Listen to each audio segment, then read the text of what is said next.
E aí, gente, vamos para a nossa terceira live. Hoje é quarta-feira.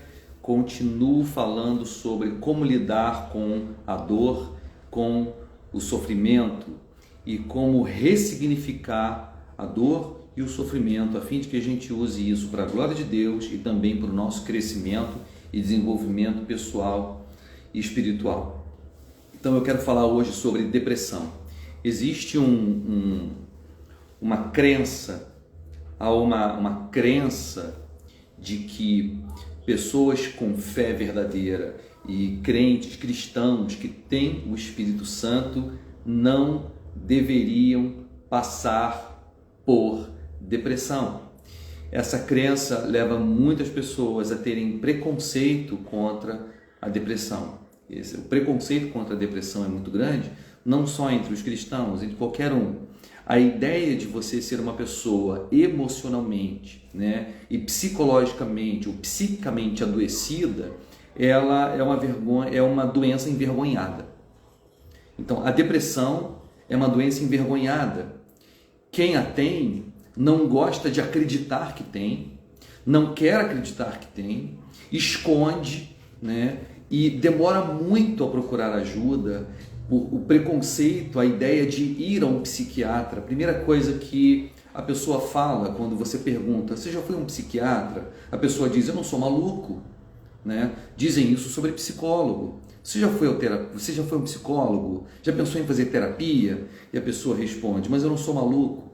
A ideia de que para você ir a um psicólogo, para você procurar um atendimento psicológico ou um atendimento psiquiátrico, porque você está passando por uma crise emocional profunda, que está para além da sua capacidade de gerir as suas emoções, extrapola a sua capacidade de gerir, de fazer a gestão comum que a gente faz das emoções, conseguir se acalmar, conseguir não ter medo. E aí você não quer acreditar que você está emocionalmente, psicologicamente ou psiquicamente doente. Então a pessoa não procura médico, se procura e se começa a tomar remédio, para de tomar remédio porque se recusa a precisar tomar remédio para não ficar triste, para não ficar abatido, para não ficar deprimido, Pois bem, esse é um problema que assola muita gente. Eu quero dizer que há mais ou menos 18 anos atrás, ou 17 anos atrás, eu tive depressão e eu passei por isso também. Eu me recusava a acreditar que um homem de Deus, nascido de novo, crente, conhecedor da palavra, que tem o Espírito Santo, que tem uma vida de oração, de leitura bíblica, de meditação na palavra, um homem de Deus com fé como eu iria ter depressão. Eu me recusava a acreditar que eu estava com depressão. Até que eu conheci uma médica, a doutora Jaqueline. Ela participava de um grupo pequeno que eu tinha, e ela era neurologista. Nem é da área do neurologista tratar depressão, mas na verdade eu tive um grande problema de coluna e eu a procurei.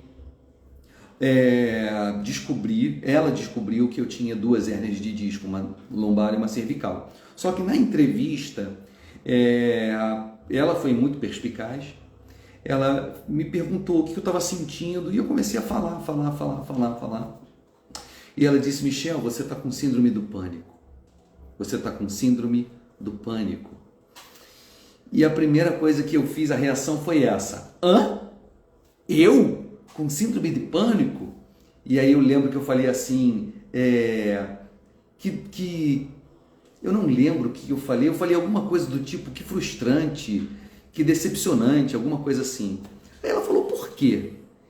Eu falei: porque eu sou um homem de Deus, E eu tinha passado por um divórcio, eu tinha sido afastado da igreja, a minha vida tinha virado de cabeça para baixo, e aí eu tinha contado essa história para ela. Ela falou: Michel, só um psicopata passa pelas dores que você passou ultimamente e não deprime, porque os psicopatas não sentem dor emocional. E aí a frase que me virou a chave foi a seguinte frase dela, a doutora Jaqueline. Ela disse: Michel, se você passou por tudo que passou e está deprimido, é porque a sua alma é saudável. Você não é um psicopata. Essa frase marcou muito a minha vida. Se você está muito triste porque passou pelo que passou, é porque você é uma pessoa saudável. Só psicopatas não adoecem, tendo passado por um grande trauma. E ali me virou uma chave, sabe? Mas mesmo assim, foi muito difícil começar a tomar o remédio, tá? Bom, eu não quero falar só da minha história, mas eu quero dizer o seguinte, que depois de um grande período, tá, de luta entre toma ou não toma, estou deprimido ou não estou, mas eu tenho fé, oração, jejum, reunião de oração, isso vai resolver. Depois de passar por todo esse processo, que é a primeira fase da doença, que é a negação, eu resolvi tomar um remédio. Eu comecei a tomar um remédio e com uma semana eu era outra pessoa. O remédio me devolveu qualidade de vida. O remédio me devolveu qualidade de vida. E aí, como eu não acredito que demônio saia com remédio, a conclusão imediata que eu cheguei é: uau, não era espiritual. Não era espiritual. Porque se fosse opressão espiritual, o diabo não teria saído com um remédio, né? Porque não existe remédio para tirar demônio, só oração mesmo e o nome de Jesus. Se fosse espiritual, o remédio não teria funcionado. E aí então eu me dei conta e ali eu fui amadurecendo nessa área. Pois bem, então essa é uma coisa. A primeira coisa que eu quero dizer para vocês hoje é: homem e mulher de Deus também pode passar por depressão, e não significa que você é um cristão de segunda categoria com uma fé pífia. Não. O que os meus médicos disseram, aliás, eu tenho um psiquiatra até hoje que me acompanha e ele é um grande mentor espiritual, ele é um homem de Deus. Ele também é presbítero da igreja. Ele diz o seguinte: Michel, você não vai encontrar políticos, você não vai encontrar traficantes, você não vai encontrar estelionatários com depressão, porque homens maus não deprimem, Michel.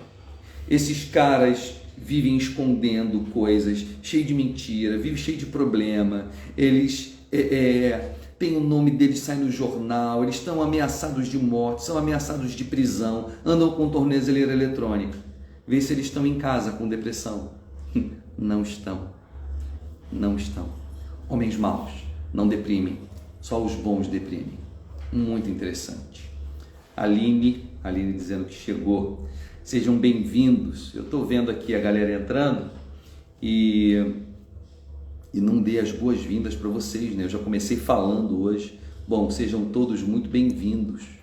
Desculpa a minha falta de educação. A Aline está dizendo: estou desmamando a medicação da depressão agora. Para quem não entende essa linguagem, você não pode, ao tomar um remédio, um antidepressivo ou um ansiolítico por algum tempo, porque é um remédio, é um tratamento, né? É um processo, um período, você não pode parar de um dia para o outro, porque o seu organismo está acostumado a receber aquela substância, e se você para de tomar de uma hora para outra, você tem uma coisa que os médicos chamam de efeito rebote, né? O seu organismo para de receber aquela substância e aí você começa a ter sensações terríveis. 2 dias depois, sem a medicação, você começa a bater pino, você passa muito mal. Primeiro mal emocionalmente, depois você tem a sensação de que é um mal físico, enfim, não pode. Então você precisa, é o que se chama de desmamar. Você vai diminuindo a dose gradativamente, com acompanhamento médico. Ele é que vai dizer de tanto em tanto tempo você vai diminuindo a dose até que você não precise tomar, porque o seu organismo precisa ir se readaptando e voltando a produzir aquela substância que ele parou de produzir porque já recebia ela na medicação. Então não pode parar de uma hora para outra. Então é muito comum as pessoas pararem de tomar a medicação de uma hora para outra porque acham, tô melhor, e para de tomar. Pô, tu tá melhor porque você tá tomando remédio, cara. Mas se você parar de tomar o remédio, você pira. Sabe o que é interessante? Bom, a primeira parte eu queria contar a minha história e eu queria dizer que crente cheio do Espírito Santo também deprime, tá? Já eu vou mostrar para você na Bíblia algumas histórias de gente cheia do Espírito Santo que deprimiu. Pois bem, existe uma outra coisa que eu quero falar hoje, é que a nossa geração é a geração que vive a ditadura da alegria ou a ditadura da felicidade. É muito comum encontrar pessoas que passaram ou por um divórcio ou pela perda da mãe ou do pai, do marido, de um filho, ou então por um desemprego e está passando por uma situação financeira muito dura e está triste demais, muito triste. Ora, só que a pessoa está passando por uma profunda tristeza, mas ela tem um motivo muito plausível para estar passando por aquela tristeza, um motivo muito justificável. Só que as pessoas dizem, estou deprimido. O cara perdeu a mãe há 1 mês e meio e diz que está deprimido. Eu quero te dizer, você não está deprimido, meu irmão, minha irmã. Não está. Você está triste. O nome disso é luto. Você está de luto. Mas a nossa geração é uma geração intolerante à dor, intolerante à tristeza, intolerante ao sofrimento. Não pode passar uma semana triste por causa de um motivo muito justo que ela está pensando em procurar um médico e começar a tomar remédio. Olha que interessante, eu estou falando de 2 públicos diferentes. Primeiro, eu falei de um público, de algumas pessoas que não admitem que estão com depressão, não admitem que estão doentes e que, portanto, não admitem que devem procurar médico para tomar remédio antidepressivo. Tá? E nós temos um outro grupo de pessoas que não toleram tristeza, não toleram abatimento, não toleram dor emocional e não toleram sofrimento. Aos primeiros sintomas de tristeza e de dor por causa de um trauma que acabou de viver, ela quer procurar um médico e tomar remédio porque ela diz que está deprimida. Quero te dizer, você não está deprimido, você está de luto. E o que você deve fazer se estar de luto? Abraça o luto. Eu estou muito triste. Abraça a tristeza. É momento de chorar, é momento de se entristecer. É óbvio, você passou por um trauma, um desemprego, uma privação financeira, a perda de um casamento ou a perda de um parente, uma pessoa que você amava. Ora, se você não entrar em tristeza, mesmo em profunda tristeza, e uma tristeza que dure um período, você é um psicopata. Porque pessoas saudáveis, quando passam por um trauma, elas se entristecem. A gente, portanto, precisa, e o que eu quero dizer é isso, a gente precisa diferenciar tristeza de depressão.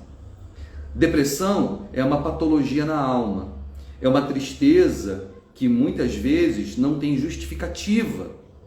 Ou seja, o nível de tristeza, de abatimento, de falta de ânimo para a vida é desproporcional ao problema que você está enfrentando. Estou brigando muito com meu marido, estou brigando muito com meu filho, com a minha esposa. A pessoa se abate, mas se abate de não conseguir sair da cama. E aí a pessoa tem desânimo para a vida, começa a pensar que de repente morrer seria uma coisa melhor. Não, isso pode ser depressão. Aí ela resolve se encorajar e vou sair de casa. Ela sai de casa, aí na rua ela sente tonteira, falta de ar, sensação de desmaio, sensação de pânico. Ela vê aquela gente e diz, o que eu estou fazendo aqui? Aí ela volta para casa. Isso é depressão. Quando o nível de tristeza, abatimento, desânimo para a vida é muito grande. Você nunca experimentou aquilo e é desproporcional aos problemas e desafios que você está enfrentando. A dor é muito grande para o tamanho do problema. Aí é depressão. Agora, tristeza profunda porque saiu de um casamento há 3 meses, calma, isso não é depressão, é tristeza, é luto. E o que você tem que fazer é tempo de chorar, filho. É tempo de chorar. Chora. Chora. Ah, mas eu estou abatido e sem ânimo. Óbvio, seu casamento acabou, sua esposa saiu de casa, você está distante dos seus filhos, a sua vida se desconfigurou completamente, você não está conseguindo se encontrar. Isso é depressão? Não, isso é tristeza. E sua vida se desconfigurou e você não está conseguindo. Sabe, você tinha uma rotina, você tinha o dia a dia, você tinha pessoas com as quais você lidava todos os dias, que é a sua família, sua esposa, seus filhos. Agora você não tem mais. Você chega em casa, está sozinho, você sente um vazio no final do dia, você não tinha pensado na possibilidade de ficar sozinho, a mulher que você ama não está mais contigo, está com outro, os seus filhos que você gostava de chegar em casa, abraçar e cheirar, não está mais. Caramba, isso traz uma tristeza e um vazio muito grande. Então, mas isso não é depressão, isso é tristeza mesmo. Ah, eu vou procurar um médico e tomar remédio? Não, você vai chorar até que a tristeza passe. Entende? A gente precisa diferenciar depressão, que é uma doença, uma patologia na alma, de tristeza profunda por motivo de trauma. Agora, existem alguns traumas que desencadeiam uma tristeza tão profunda, tão persistente e tão contundente, você não consegue, depois de muito tempo, sair daquele estado de abatimento. A gente pode chamar de tristeza mórbida. Você não consegue sair do estágio de luto. 8 meses depois de ter passado por um problema, você ainda está em casa querendo morrer. Bom, talvez você tenha desencadeado uma situação com a qual você não consegue lidar e você precisa de ajuda. Não só de remédio, você precisa de aconselhamento, de um trabalho terapêutico. E aí eu aconselho você a procurar um sábio para te aconselhar e para te acompanhar. E quando eu falo de um sábio, eu estou falando de um homem de Deus, de uma mulher de Deus, não necessariamente um psicólogo, um terapeuta, porque parece que nós profissionalizamos, parece não, né? Infelizmente, nada contra os psicólogos, pelo contrário, eles são muito importantes. Eu mesmo fiz tratamento de terapia durante muitos anos e foi muito bom para mim e eu continuo recomendando. Mas eu quero dizer que os psicólogos não são os únicos, né? É triste ver como a igreja, os homens e mulheres de Deus, abandonaram, né, o conhecimento que a Bíblia nos dá e toda a capacitação que a Bíblia nos dá para conhecer o ser humano, as demandas da alma humana e para conseguir tratá-los em aconselhamento, né? E nós terceirizamos o tratamento da alma, que se chama na teologia de cura da alma, na espiritualidade cristã, né? Entregamos então as pessoas amarguradas de espírito para profissionais, né, da psicologia. Mas a igreja, ela tem material, né? 2000 anos de cristianismo tem muito material para conhecer a alma humana e tratar a alma humana a partir da espiritualidade cristã, tá? Pois bem, tendo dito isso, então eu contei um pouco da minha história, já passei por depressão, falei de um grupo que vive no período da negação, né, que não quer tomar remédio, não quer acreditar que está patologicamente triste, abatido, né? Falei de um outro grupo que vive o contrário, né, que é a ditadura da felicidade e é completamente intolerante a qualquer tipo e nível de dor emocional e, portanto, a primeira tristeza que sente corre para procurar um psiquiatra e tomar remédio, achando que a tristeza pela qual está passando é depressão, e na verdade não é dor. Mas essa geração vive a ditadura da felicidade e é muito intolerante à tristeza e dor emocional. corre para tomar remédio dizendo que está deprimido, quando na verdade está profundamente triste e abatido por causa de um trauma muito justificável. Tá? Pois bem, eu quero falar de uma terceira coisa, que é quando nós vemos na Bíblia homens e mulheres de Deus entrando em processo de profundo abatimento ou mesmo de depressão, né? Então a gente tem que tirar da mente que depressão é um problema de falta de fé. Ainda que fosse, ela deve ser respeitada, porque até mesmo a falta de fé no crente deve ser respeitada. Nós temos, por exemplo, um exemplo clássico na Bíblia de Elias, que matou os 400 profetas de Baal. Agora, gente, eu estou muito cansado. Essa semana tem sido uma semana muito difícil. Então, escrevam aí para mim se foi Elias ou Eliseu que matou os 400 profetas de Baal, que fez fogo cair do céu. E quando Jezabel disse que ia matá-lo, ele saiu correndo, fugiu para o deserto e entrou em depressão. Ele deitou debaixo de um zimbro, de uma árvore de zimbro, que é uma árvorezinha desse tamanho assim. Ele deitou debaixo de um zimbro e pediu para Deus levá-lo, pediu a morte para si. E aí vem um anjo, manda ele levantar, cozinha pão, dá água fresca para ele beber. Ele come o pão que o anjo fez e cozinhou para ele, ele bebe a água que o anjo deu fresca, volta a deitar e pede para si a morte. E aí o anjo disse: não, filho, levanta, porque a sua caminhada ainda é grande. Eu amo esse texto, porque geralmente o deprimido, ele acredita de verdade que a vida dele acabou. Ele não consegue olhar para o futuro e ver um horizonte de histórias para ele, né? Geralmente nós, em estado de saúde, a gente olha para o nosso futuro e a gente vê um leque de possibilidades para onde a gente pode ir, um leque de possibilidades do que pode acontecer na nossa vida. O deprimido, ele perde a capacidade de vislumbrar o futuro. Ele olha para o futuro e não vê nada, né?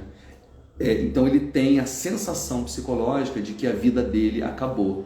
E o que lhe causa confusão é que a vida dele acabou, mas ele ainda está vivo, sabe? Então isso traz um desejo de morte. Não necessariamente um desejo de cometer suicídio, mas um desejo de não mais existir, né? O profeta passou por isso. Ele pediu para si a morte, porque ele olhava para o futuro e não via mais condições de vida.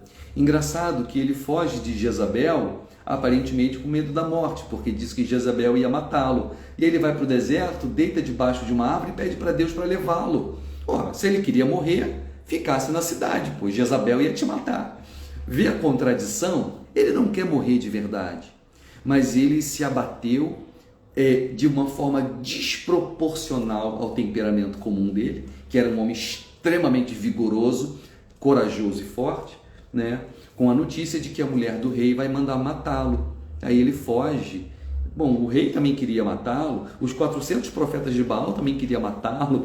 Ele acabou de experimentar um milagre onde ele ora a Deus, Deus faz cair fogo do céu, consome o altar, Deus honra ele na presença de todo mundo e ele mata os 400 profetas de Baal. Aí uma mulher diz que vai matar ele e ele foge, né? Não faz o menor sentido. É depressão. Ele corre, deita debaixo de uma árvore pequena e pede a morte para si. Mas o anjo diz uma coisa maravilhosa para ele: levanta, porque a tua caminhada ainda é longa. É uma promessa de vida longa que Deus está dando para ele. Isso é muito bonito, né? E ele levanta, continua, e de fato a caminhada dele é longa. Pois bem,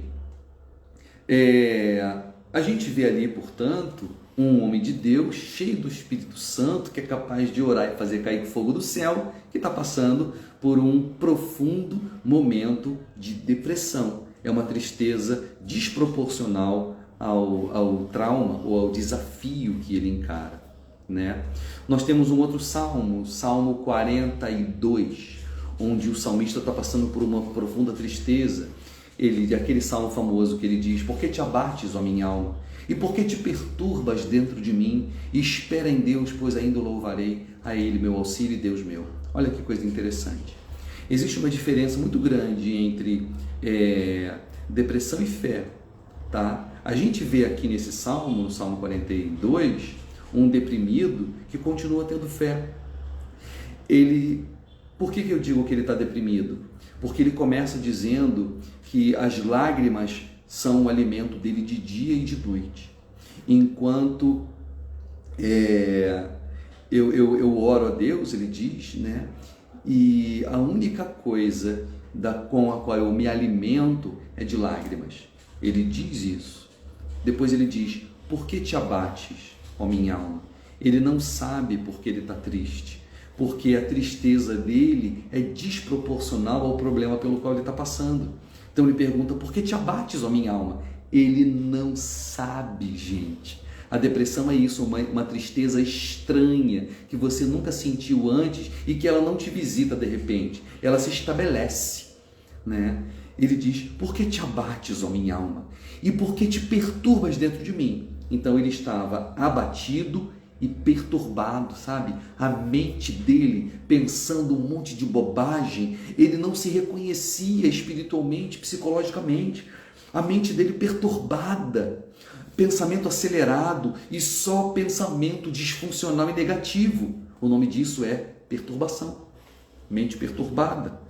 Por que te abates, ó minha alma? Ele estava abatido, ele não sabia por quê. Por isso ele pergunta para a alma dele por que está abatida.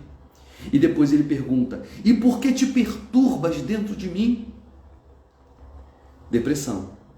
Só que em seguida ele manifesta a fé. Então a fé e a depressão podem caminhar juntas na mesma alma. Que coisa interessante, né? Por que te abates, ó minha alma? E por que te perturbas dentro de mim? Espera em Deus, pois ainda o louvarei. Olha que interessante. O abatido e perturbado de espírito está pastoreando a própria alma. É a fé dele falando para a alma abatida dele: espera em Deus, pois ainda o louvarei. É esse deprimido que consegue, por causa da fé extraordinária que tem, conseguir esperança. Mas a fé extraordinária que ele tem não é capaz de tirar ele do momento de depressão. No mesmo salmo, mais à frente, ele vai dizer de novo: por que te abates, ó minha alma? E por que te perturbas dentro de mim? Espera em Deus, pois ainda o louvarei. Salmo 42. O Salmo 43, em algumas Bíblias, é o mesmo salmo. E alguns teólogos estudiosos acreditam que o Salmo 43 ainda é o Salmo 42, é uma extensão, né? E não se sabe por que ele foi separado. Porque no Salmo 43, o salmista ainda está abatido e ele ainda pergunta: por que te abates, ó minha alma? E por que te perturbas dentro de mim? Espera em Deus, pois ainda o louvarei. Jesus entrou em depressão. A gente vê no Getsêmani, quando ele começa a suar sangue, e ele diz: a minha alma está abatida até a morte. Ele está dizendo: não há nada que vai me tirar essa tristeza. Eu vou carregar esse estado de sofrimento e dor emocional até a morte. Bom, ali não era uma depressão patológica. Ali a depressão de Jesus, a tristeza de Jesus, na verdade, né? A tristeza de Jesus era muito justificável. O que eu quero dizer é que gente boa, de carne e osso, diante de grandes desafios, pode se entristecer de forma patológica e adoecedora. Tanto é que Jesus sua sangue, que é um fenômeno psicossomático, né?